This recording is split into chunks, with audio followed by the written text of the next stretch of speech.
Hello everyone, Tom Simmons here with our next installment of marketing. And in our last video, we looked at how one develops a marketing plan, how you work within your company or within your business in order to put together the elements that are necessary to market a new product. Now, you may have the best marketing plan in the world and you've got all your ducks in a row and you've got everything lined up and production's ready and finance is ready and your brand image is really being solidified by your plan. Everything is great. What you don't have control over is what's going on outside of the walls of your business. And we call this the marketing environment. If you take a management course, it's often referred to as the external environment, which is what I have a tendency to refer to it as.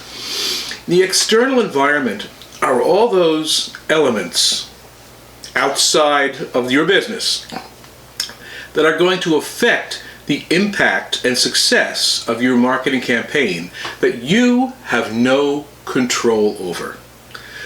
Things are going to happen.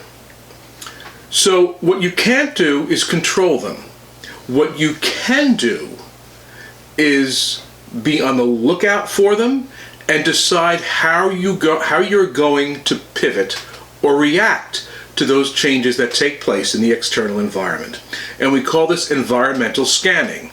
And if you're in a large company, in a marketing department, this is something that maybe one person is going to be completely in charge of, in collecting a lot of data, in looking at trends, in seeing what changes have the potential to impact what you're doing, so that you can come back to the full marketing department and say, hey, we need to be ready for this. We need to change something. We need to go in another direction.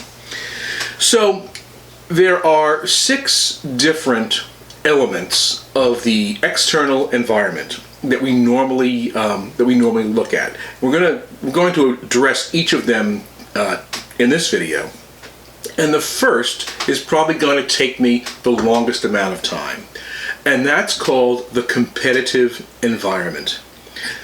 What are your competitors? What is everyone else out there doing? And what are they producing? And what are their promotions like? And how is that going to impact the great plan that you've just put together? There's a few different ways we can break down the competitive environment. The first are brand competitors. And these would be stores or products that are essentially the same as you. They're trying to reach the same audience. They are using the same type of marketing techniques. And it's a real cutthroat brand for brand type of competition. A good example of this might be dollar stores, Dollar General, Family Dollar.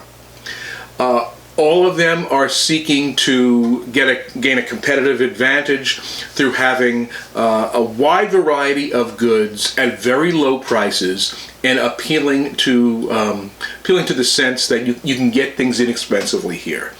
And quite frankly, that competition between those chains is so tight that very often people will say, I'm going to the dollar store when they mean Dollar General, or I'm going to Family Dollar when they mean a different store, because there's not much that differentiates those different brands in the mind of the consumer. And so marketing strategy has to decide how are they going to handle this confusion among consumers. It's the difference between the brands. You also have, at the other end of the spectrum, you have very high-end hotels. You may have Marriott and Sheraton. Is there a big difference in the consumer's mind between what it is that you're offering? Probably not. And there probably isn't much difference between one and the other that is actually being offered. So the marketing team has got to figure out how can they make their brand stand out? How can they convey the idea that they bring more value than the other guy? That's brand competition. Then we have product competition, where essentially a number of different companies are responding to the same need, but they do something just a little different that makes the consumer choose them. So recently, we needed to order a number of loads of cords of firewood for the house because we're heating largely with firewood right now. We also need firewood for our maple syrup operation. And so we began looking for people who were delivering firewood.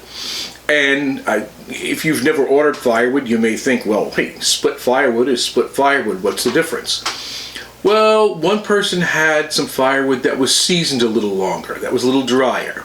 And one person had mixed hardwoods, and another one had mixed hard and softwoods. And another said they would deliver, but it wouldn't be for 2 weeks out. And of course, the prices were slightly different on all of these. So it's the same product in general, firewood.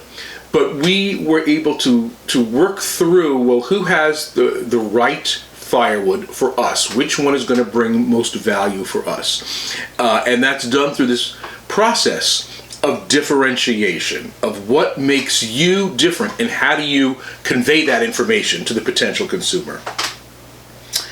Another competitor, another aspect of the competitive environment, besides brand competition and product competition, is general competition. I'm actually making this video on Super Bowl Sunday. And there's of course, Super Bowl Sunday is often, though not this year, an enormous party for a lot of people. And you're putting food together to serve to your guests at your party. Now, chicken wings and pizza are both kind of different products. However, when you're deciding what you want to purchase for your Super Bowl party, and you're thinking, what's going to be the big food item that we're going to be sharing and cooking. Even though chicken and pizza are different products and normally not in competition with each other, they are in fact in competition to fulfill the same need. We have a need for food at this party. So while you might normally market your pizzas and think that other pizza companies are your competition, come Super Bowl Sunday, it's not just the pizza companies, it's also the chicken wing companies. It's also the maybe the companies that make nacho kits or something, because all of them satisfy the same need that this consumer has. And then finally, after brand, product, and general competition, there was what we call total budget competition. And this might be one of the hardest ones to understand, and the hardest one to deal with from a marketing team perspective. And what this generally means is that the problem is not the competitor's brand. The problem is that the consumer only has so much money in hand and has to decide how are they going to allocate those dollars. So I might go to Home Depot, and in my mind there's two things that I really need to get. I need to get a new snowblower, and I need to get a new chainsaw. Now, those two items are not generally in competition with each other. The chainsaw is not going to do the job that I need the snowblower for, and the snowblower is not going to be cutting down any trees for me. And yet, if I go to the store and I look at the two models that I'm interested in, and they're both fairly high priced, but I only have a budget to be able to afford one of them, one is going to win and one is going to lose that sale. So this total budget competition can be extremely difficult, because you have to figure out, if people have a limited amount of money, what are they more likely to buy than my product, even if we're normally not in competition with them. Now, another way to look at this whole process, outside of these four different type of competitions that exist, is to look at something called market structure. And market structure is normally something that is dealt with very much in depth in microeconomics. In fact, I spend a week on each of the four different market structures. But I do want to review them briefly here, because they are mentioned in our readings, and also because they also impact the competition and the competitive environment that I've just been discussing. If you are in what's called perfect competition, that means your product is really no different in the public's mind from anyone else selling your product. And it's easy to get into the business, and it's easy for someone to compete with you. Give you an example of that. If you go to a farmer's market and one person has their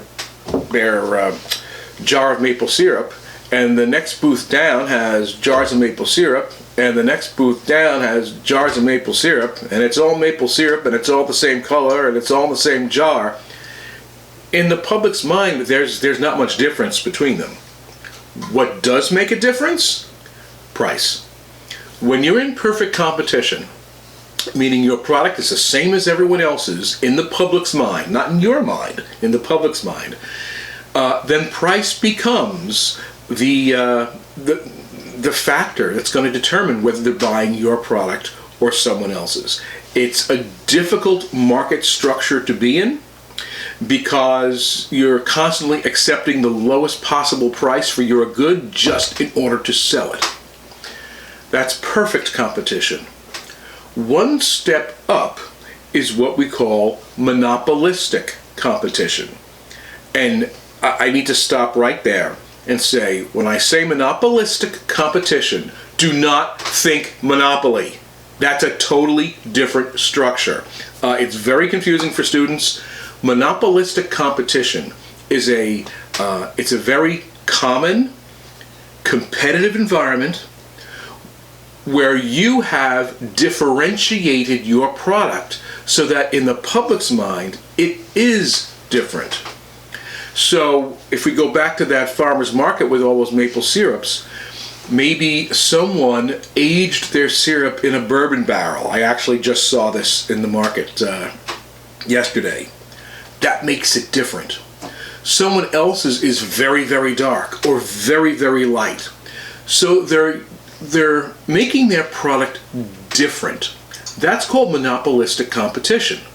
And when you make your product different and the public understands it's different, you're no longer trapped in that low price bandwidth. You actually can charge more because yours is better. And in marketing terms, we say your product is conveying more value to the consumer. So they're willing to pay a little more for it. The next market structure is oligopoly. And that means you're dealing with very, very large firms. It's hard for new firms to enter, so it's not likely that there's going to be competition coming anytime soon. But you've got to keep an eye out on what those existing competitors are doing, because the public is aware of those other competitors. So an example of oligopoly might be airlines. You have a choice of Southwest, American, United, British Airways. And what one company does will affect what the other companies do. So if one of them says we're slashing prices so you can visit grandma in Florida this Christmas, there's going to be pressure on the other companies to do the same thing. Very often one of these companies will engage in a large advertising campaign.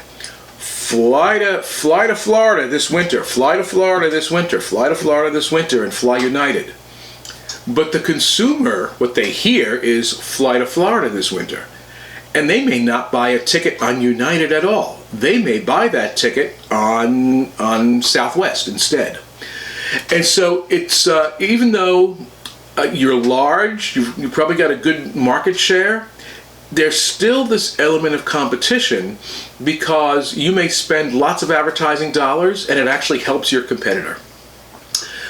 Or your competitor may do something that kind of forces you into doing the same thing because that's what the public expects. So we go from perfect competition to monopolistic competition to oligopoly, and then we have the top of the pyramid, and that's monopoly. And that means you have the product and there are no close substitutes for it. So if a company comes to you if the consumer is looking to buy that product, they don't have much of a choice outside of coming to you. And you may think, well, how does someone have a monopoly? Generally, the government gives them a monopoly by granting them a patent for a particular product. And that means no one else can make that product for X number of years. Now, in some cases, that creates an instant monopoly. When AZT, the very first drug, was created to treat HIV and AIDS, that company was granted a patent, and that was the only drug on the market. Now, that doesn't mean that a drug patent will always create a monopoly. Tylenol has a patent on its pain relievers, but when you go to the store, you're not stuck buying Tylenol. You can buy Aleve or Advil or aspirin or Excedrin. There's many choices. But there are times in history when a patent is granted to a company, especially if they are an early mover, first mover in a new product, and then it shuts out everyone else. And of course that puts you in the catbird seat, because now people who want this product, they're coming to you and to you alone. So that's an overview of the competitive environment. You can look at the different types of competition: brand, product, general, or total budget. Or you can look at it from the perspective of what is the market structure you're in. Now, if you're in perfect competition, meaning your product's the same as everyone else's, you want to get out of that as quickly as you can. And doing environmental scanning for changes in any of these structures, any of these elements, is going to be important for your long-term success. Now, let's look briefly at, that was just the first element of the external environment, competitive. Let's look at the other 5 now. The next one is economic. There is something called the business cycle that we simply have to deal with, because it's been around for 150 years at least. And the business cycle says, the business cycle proves that we will go through periods of ups and downs as the years go on. In essence, you've got people working and they're making money and they're buying goods and services and they're feeling really good about the future. And then maybe, you know what, I've already got my washing machine and my refrigerator and my table and my car. I really don't need to buy anymore. And you cut back on your purchases a little bit. Well, somewhere in some factory, they're noticing that people are not buying their goods anymore. And they're wondering, why is that? So they've got all this stuff sitting on a shelf and they've got to get rid of it, so they put it on sale to try and get rid of it, and they're bringing less dollars in and they're getting a little nervous, so they lay a few people off. They don't need as many people now. They don't need to make as much of the good anymore. So now there's some more people who are laid off, and then those people who are laid off get a little worried, and so they don't spend as much. Well, if they're not spending as much, that's affecting all the stores they normally shop at. And then those stores are saying, wow, our sales are down. We need to tighten up our budgets a little bit. Maybe we need to lay a person or two off. And what you end up with is this slide down.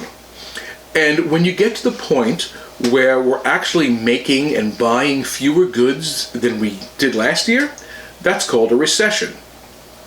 Recessions actually happen in the United States about every 7 or 8 years. They're normal. It's a downturn in the business cycle, but normally they're not severe, they're not deep, they may not even be something that you recognize as happening. At some point, someone's sitting at home saying, well, I was really nervous and I've been saving my money and not buying things. But you know what? I'm tired of denying myself things because I've been living like this for the last year and a half. I think I'm going to go out and buy that car, boat, pool, hot tub, whatever it is. Well, great. They go out and buy, and people who own the stores are saying, oh, we've had an uptick in sales this month. This is really good. This is a good sign.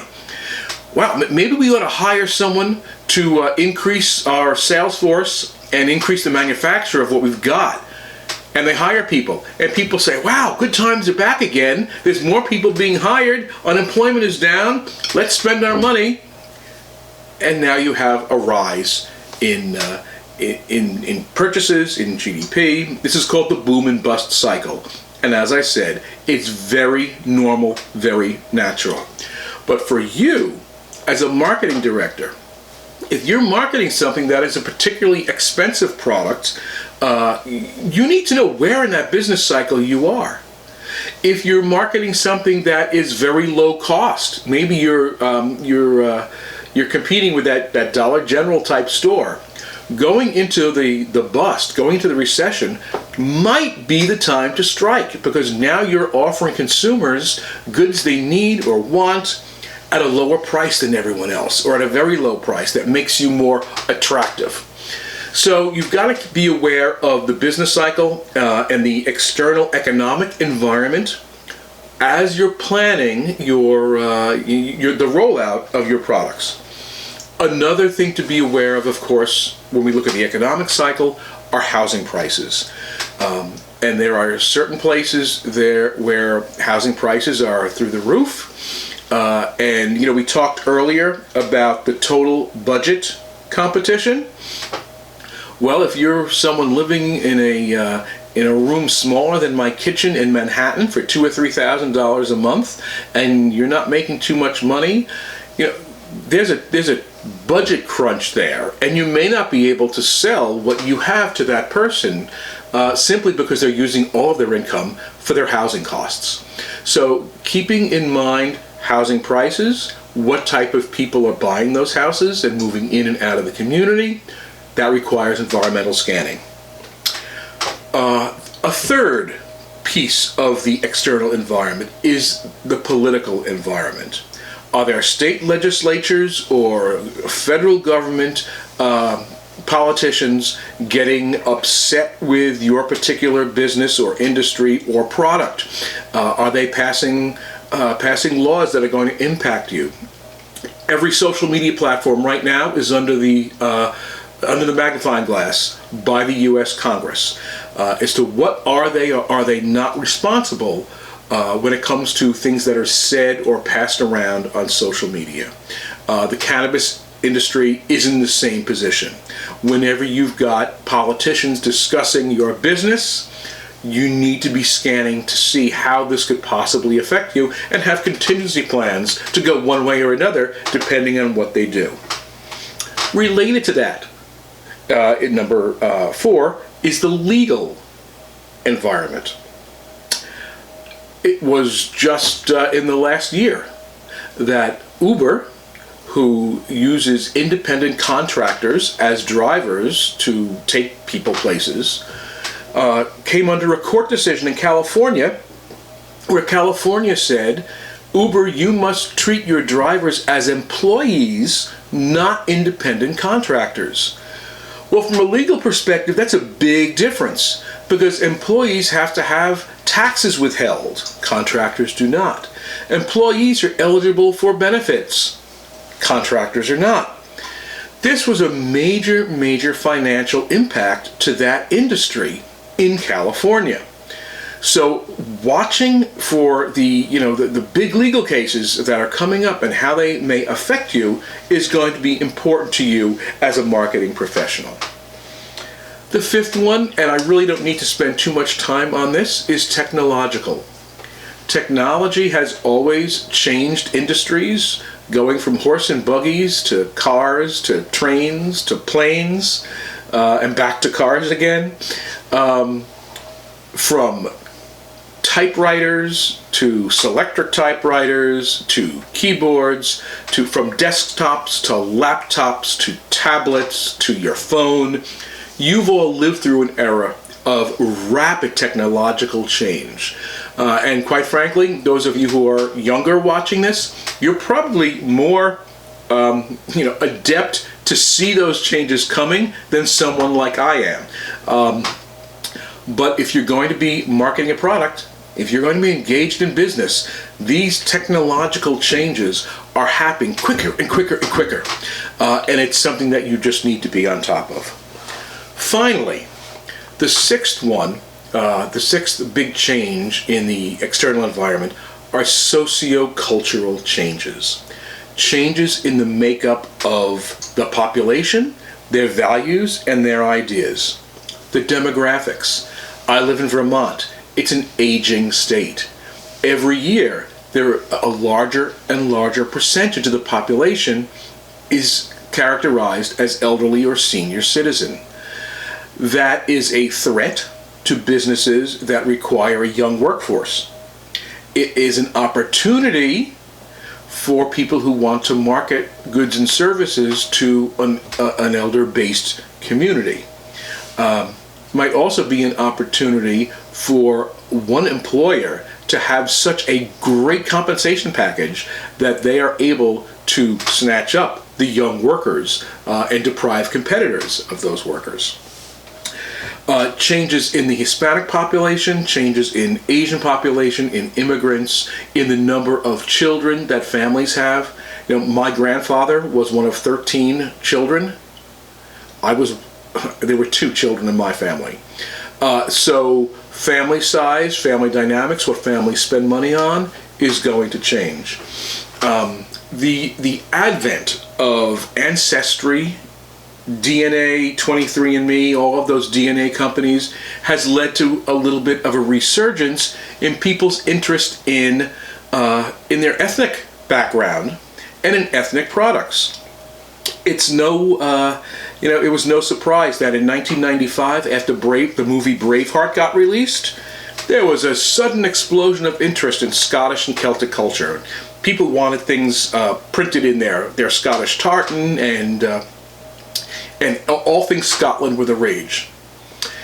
In the first decade of the 2000s, as people were looking to adopt children, more than 82,000 children from China were adopted, largely by upper middle class white families in the United States. All of a sudden there was this interest in things like Chinese New Year and Chinese culture, and even eventually Chinese red wedding dresses, which is traditional in China. And this interest was no longer simply confined to the Chinese American community, but now had a whole new target market of mixed racial or international adoptive families. And of course, in this last decade, the History Channel has done 6 seasons of The Vikings, and it's not hard to go online and see all sorts of interest in people looking at Viking clothing and weaponry and saying skull to each other, and there's a renewed interest in that. So the entertainment industry will propel some of this. Socio-demographic changes will propel some of this. Values will propel some of this. There have been a number of cultural issues, from the Black Lives Movement prior to that to the same-sex marriage issue.